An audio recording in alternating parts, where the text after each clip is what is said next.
why I'm no longer a feminist. I can't believe I'm saying this because 2 years ago I was in a completely different mindset. If you would have asked me, "Are you a feminist, Nancy?" I would have responded, "Of course, I'm a feminist." But I think modern feminism has a lot of reasons that I found problematic. One of them being hookup culture. We have normalized sleeping with anybody for nothing and without even giving it the right importance, especially for women. When I was younger, I did not really had a problem with hookup culture. My friends were kind of living their life, so I kind of didn't want to be the one that was like, "Oh, why are you doing this?" Like the one to be judgmental. But on my hand, I was definitely not doing the same thing. I still believe that as a woman, you should protect your body. You should vet people that you let come next to you because you're going to give birth to a child one day. But I was being a hypocrite because I was kind of promoting it, but I wasn't doing it myself. So I kind of shifted my mind from this hookup culture stuff when I started thinking about my children. Because I asked myself, do you want your children to follow what you say? And because I was so in this mindset of, as long as you're not hurting me, live your life. It's your body. But when you actually think about your children, I'm gonna end up having children. And you're gonna end up having children too. Our children are going to become friends, and your child is going to influence mine. So now, the mindset of I don't care what you do actually doesn't work because my child is going to come up to me asking me questions about things that I don't really believe in and things that I don't generally have a answer for. So I think this mindset is really, really dangerous because it's letting people do crazy stuff nowadays. And so you have to have some sort of boundaries. So that's where I kind of started asking myself questions about other topics. This is really something that the feminist propaganda is trying to tell us women, that we shouldn't aspire to be in a family, we shouldn't aspire to become a wife. Why do you need a man? You don't need children. All you need is money. All you need is a career. Be a boss babe. Hot girl summer. We have all these different terminologies to tell us women that we are better to live alone. We don't need a man, which is false. We need men in society. We definitely need men. And I think as women, we forget that we are actually safe. I am actually safe right now because there are men protecting me. Men are keeping in check dangerous men. Because when you are in a dangerous situation, with somebody or with something, with an animal, you would like a man to rescue you. You would like a man to come protect you. Okay? So we definitely need men. We have come to a point where we are so comfortable in a in Western countries that we believe that men are useless, that men are not shouldn't be appreciated. So it's really sad, and I think the whole bear man situation in the forest is the prime example that a lot of women think that men are just not useful.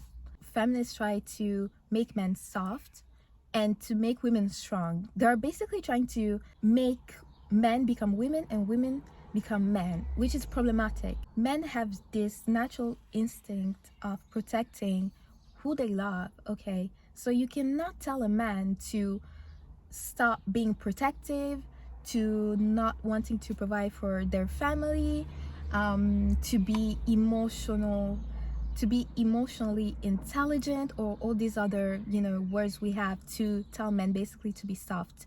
And I think men that are emotional are extremely dangerous.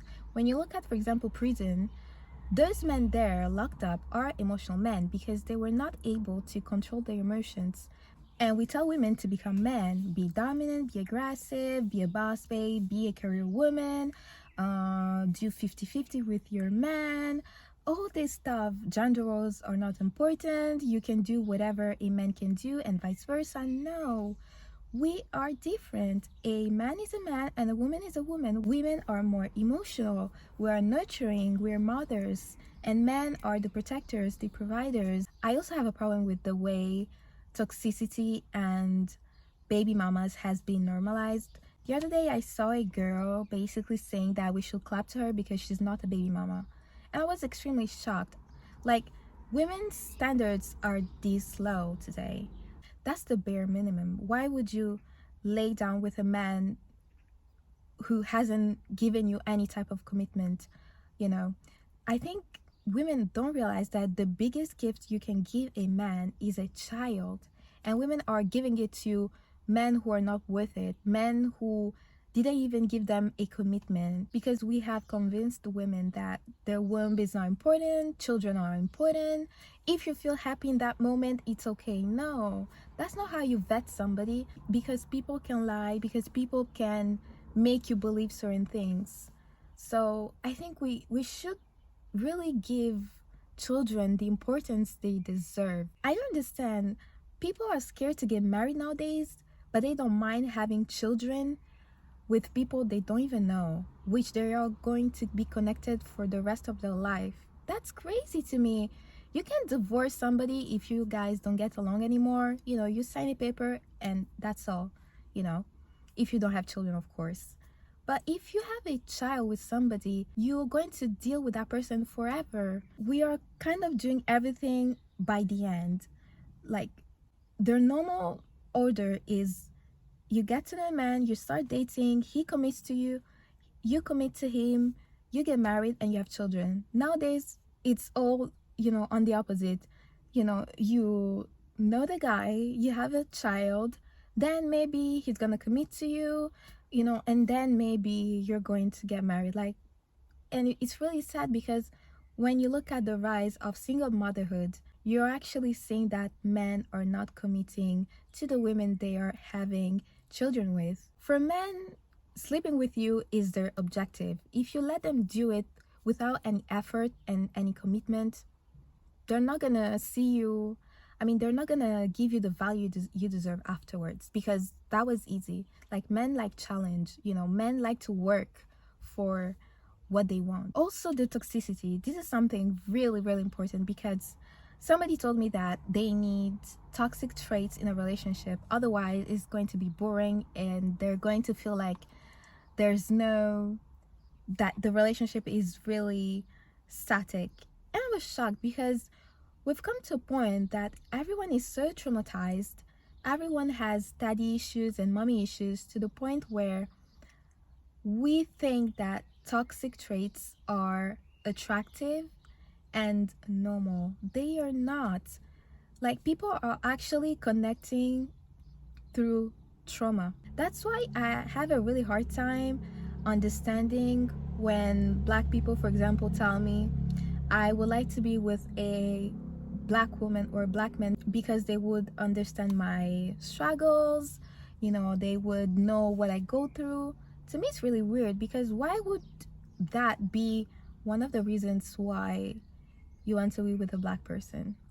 You should be wanting to be in a relationship with somebody, not really based on their skin color, but because you guys connect, because of the future you see with that person, because of their families, because of their personality, because of how they make you feel, not because of the trauma you guys went through, and you can connect on that. Maybe I'm weird. Probably I'm weird. I don't know.